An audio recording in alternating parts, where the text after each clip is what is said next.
আমি কখনো হারি না। হয় আমি জিতি, না হয় আমি শিখি।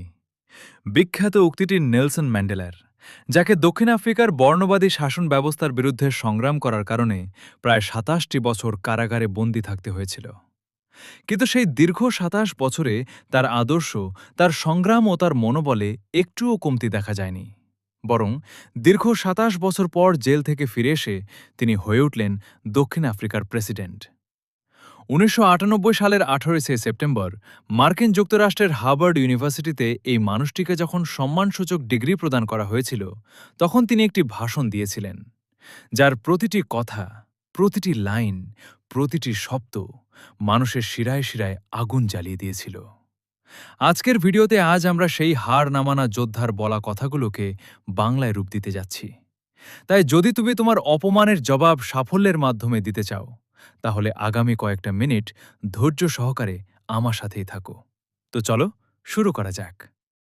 আমি যখন জেলে ছিলাম, তখন এক তরুণী আমার সাথে দেখা করতে এসেছিল, যে এখন দক্ষিণ আফ্রিকার একটি নামকরা বিশ্ববিদ্যালয়ের প্রিন্সিপাল।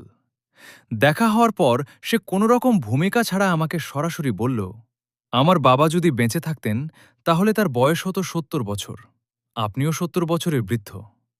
আমি মূলত এখানে এসেছি ৭০ বছরের একটা লোক দেখতে কেমন হয় তা দেখার জন্য। এখন আমার বয়স ৮০ বছর। জেল থেকে মুক্তি পাওয়ার পর আমি আমার দেশের কোনো এক জায়গা থেকে তাকে ফোন করলাম। সে ফোন ধরে আমাকে জিজ্ঞেস করল, কে আপনি? আপনার নাম কি? আমি বললাম, নামটা তো তোমার আগে বলা উচিত, কারণ ফোনটা তুমি আগে ধরেছ। কিন্তু সে দম্বার পাত্র নয়। সে রীতিমতো তর্কে জড়িয়ে পড়ল যে কেন আমি আমার পরিচয় আগে দেব না। এক পর্যায়ে এসে ভীষণ রেগে গিয়ে বলল, আপনার কথা শুনে মনে হচ্ছে আপনি একজন পিছিয়ে পড়া বা আনস্মার্ট মানুষ। আচ্ছা, আপনি কি আদৌ মেট্রিক পাশ করেছেন? সেমনটা বলেছিল, কারণ আমাদের দেশে মেট্রিক পাশের সার্টিফিকেটকে উচ্চশিক্ষা শুরু করার জন্য খুব বড় একটা যোগ্যতা হিসেবে দেখা হয়। তো আমি তাকে খুব শান্তভাবে জবাব দিলাম, দেখো, তোমার ওমার সাথে কথা বলতে যদি মেট্রিকের সার্টিফিকেট থাকা লাগে, তবে আমি পড়াশোনা করে মেট্রিক পাশ করব, যাতে কোনোদিন তোমার ক্লাসে বসার যোগ্যতা অর্জন করতে পারি। আমার কথা শুনে সে ফোনটা রেখে দিতে দিতে বলল, আপনার মতো লোক কোনোদিন আমার ক্লাসে বসার যোগ্যতা অর্জন করতে পারবে না। আজ এই হার্ভার্ডের মঞ্চে দাঁড়িয়ে আমার সেই মেয়েটির কথা বারবার মনে পড়ছে। সে যদি আজ এখানে উপস্থিত থাকত, তবে সে দেখতে পেত যে আমি শুধু আজ মেট্রিক পাশ করিনি, আজ আমি পৃথিবীর শ্রেষ্ঠ এই বিশ্ববিদ্যালয়ের সম্মানসূচক ডিগ্রি অর্জন করেছি। আমি প্রমাণ করেছি যে তোমার বর্তমান অবস্থা দেখে কেউ যদি তোমাকে তুচ্ছ তাচ্ছিল্য করে, তবে সেটাই তোমার শেষ গন্তব্য নয়। এই যেমন আজ আমরা দক্ষিণ আফ্রিকাকে একটি নতুন ভোরের আলো দেখতে পাচ্ছি, অথচ একসময় এখানে গায়ের রং দিয়ে মানুষের বিচার করা হতো। কিন্তু আজ প্রতিটি নাগরিক, সে যে ধর্মেরই হোক, যে বর্ণেরই হোক, কিংবা যে লিঙ্গই হোক না কেন, সবাই সমান রাজনৈতিক অধিকার আর উন্নয়নের সুযোগ পাচ্ছে। আজ আমরা গর্বিত এক জাতি। কিন্তু বন্ধুগণ, হাওয়ার্ডের ঐতিহাসিক আঙ্গিনায় দাঁড়িয়ে আমি যখন পিছনের দিকে তাকাই, তখন আমার বুকটা কৃতজ্ঞতায় ভরে ওঠে। আমাদের এই স্বাধীনতার লড়িটা সহজ ছিল না। পৃথিবীর আনাচে কানাচে থেকে কোটি কোটি মানুষ আমাদের নৈতিক ও বস্তুগত সমর্থন দিয়ে গেছেন। আজ আমরা যে মুক্তির আনন্দ উপভোগ করছি, তার পেছনে আছে অগণিত সাধারণ মানুষের আত্মত্যাগ। তবে একটি পরম সত্য আমাদের মনে রাখতে হবে, আমরা হয়তো আমাদের দেশের নামের পাশে স্বাধীন উপাধি দেখে স্বস্তির নিঃশ্বাস ফেলছি, কিন্তু মানবতার জন্য স্বাধীনতার প্রকৃত স্বাদ এখনও অনেক দূরে। এই যে একবিংশ শতাব্দীতে দাঁড়িয়ে আমরা প্রযুক্তিরাত উন্নতি আর অগ্রগতির কথা বলি, কিন্তু বাস্তবতা কি? বাস্তবতা হলো এই পৃথিবী এখনও এক বিশাল বৈষম্যের অভিশাপ বয়ে বেড়াচ্ছে। একদিকে চরম বিলাসিতা, আর অন্যদিকে দারিদ্র্যের চরম অন্ধকার, হোক সেটা দেশের ভেতরে কিংবা এক দেশের সাথে অন্য দেশের। এই যে মানুষে মানুষে এত বৈষম্য, এটাই আমাদের জন্য লজ্জার। সুতরাং আমি স্পষ্ট করে বলতে চাই, তোমরা যদি মনে করে থাকো শুধু ব্যালট পেপারে ভোট দিয়ে কিংবা গণতন্ত্রের কথা বলেই সমাজে শান্তি ফিরবে, তাহলে তোমরা ভুল ধারণার মধ্যে আছো। যে পৃথিবীতে লক্ষ লক্ষ মানুষ ক্ষুধার জ্বালায় ছটফট করছে, যে পৃথিবীতে শিশুরা সামান্য প্রতিরোধযোগ্য রোগে মারা যায়, যে পৃথিবীতে মানুষ এখন অশিক্ষার নিরক্ষরতা অন্ধকারে বন্দী, সে পৃথিবীর মানুষদের কাছে গণতন্ত্র আর স্বাধীনতার মতো শব্দগুলো একদমই অর্থহীন।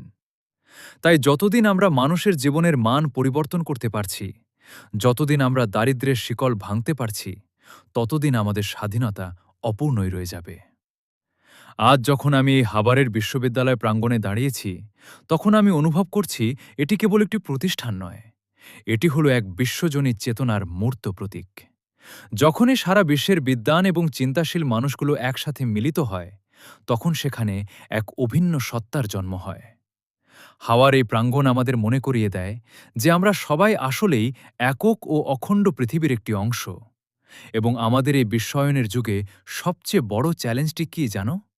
সেটি হল বৈষম্য দূর করা। যখন পৃথিবীর এই ব্যবধান আমাদের ঘোচাতে হবে।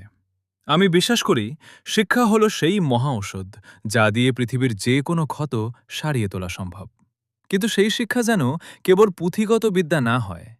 প্রকৃত শিক্ষা আমাদের শেখায় অন্যের প্রতি শ্রদ্ধা রাখা, মানুষের সার্বভৌমত্বের মর্যাদা দেওয়া এবং একে অপরের অংশীদার হিসেবে কাজ করা। এখানে উপস্থিত তরুণ গবেষক এবং পণ্ডিতদের প্রতি আমার বিশেষ অনুরোধ, তোমরা আফ্রিকাকে কেবল একটি মহাদেশ হিসেবে নয়, বরং আধুনিক বিশ্বের এক বিশাল সম্ভাবনা হিসেবে দেখো। আমেরিকা এবং দক্ষিণ আফ্রিকার মধ্যে আর যে বন্ধুত্বপূর্ণ সম্পর্ক গড়ে উঠেছে, তার মূল ভিত্তি হল পারস্পরিক সম্মান। আমাদের দেশের মেধাবীরা এখানে পড়তে আসছে, তারা জ্ঞান নিয়ে ফিরে যাবে এবং আমাদের দেশ পূর্ণ গঠনে ভূমিকা রাখবে। কিন্তু এই শিক্ষা তখনই সার্থক হবে যখন তোমরা আফ্রিকান বাস্তবতাকেও উপলব্ধি করতে পারবে। মনে রেখো, আমাদের এই স্বাধীনতা যাত্রা এখনো শেষ হয়নি। আমাদের সামনে নতুন এক সংগ্রাম, সেটি হল অজ্ঞতা ক্ষুধার অবিচারের বিরুদ্ধে সংগ্রাম। আজ আমি বয়সের ভারে ক্লান্ত, হয়তো শীঘ্রই বিশ্রামে যাব, কিন্তু আমি আশাবাদী যে তোমরাই দায়ভার কাজে তুলে নেবে। আমরা যেন এমন এক পৃথিবী গড়ে তুলতে পারি যেখানে কোনো মানুষ তার বংশ পরিচয় বা গায়ের রঙের কারণে পিছিয়ে থাকবে না, যেখানে প্রতিটি শিশু সমান সুযোগ নিয়ে বেড়ে উঠবে। আমাদের যাত্রা অনেক দীর্ঘ হতে পারে, কিন্তু লক্ষ্য যদি স্থির থাকে, তবে কোন বাধাই আমাদের আটকাতে পারবে না। তোমাদের সবার জন্য শুভকামনা জানাচ্ছি। সৃষ্টিকর্তা তোমাদের মঙ্গল করুক। বন্ধুরা, এই ছিল সেই মহান মানুষটির বক্তব্য, যার কথা শুনে হয়তো অনেকেই বিশ্বাস করতেই চাইবে না যে এই মানুষটি তার জীবনের দীর্ঘ ২৭ বছর দিলে কাটিয়েছে। কারণ অন্যান্য মানুষ যেখানে জীবনের এতগুলো বছর বৃথা যাওয়ার পর মর্মাহত হয়ে যেত, সেখানেই মানুষটি এমন কিছু কথা এবং কাজ বিশ্ববাসীর সামনে উপস্থাপন করেছেন যা কোটি কোটি মানুষকে অনুপ্রাণিত করে। সেই সাথে তিনি তার সাথে ঘটে যাওয়া